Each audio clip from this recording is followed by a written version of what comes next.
Hey everyone! In this video, I'll show you how to open a Charles Schwab International Brokerage account step by step. First, open Google and search for Charles Schwab International Brokerage account.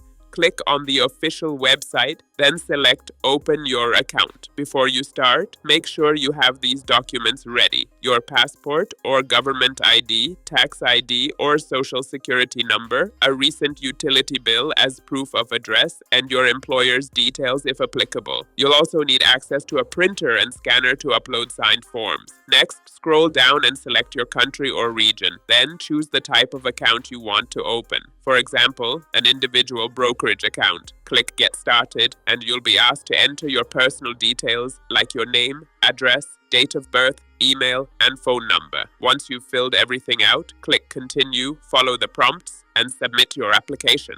That's it. Your Charles Schwab International Brokerage account will be ready soon. If you found this helpful, don't forget to like, subscribe, and stay tuned for more quick tutorials.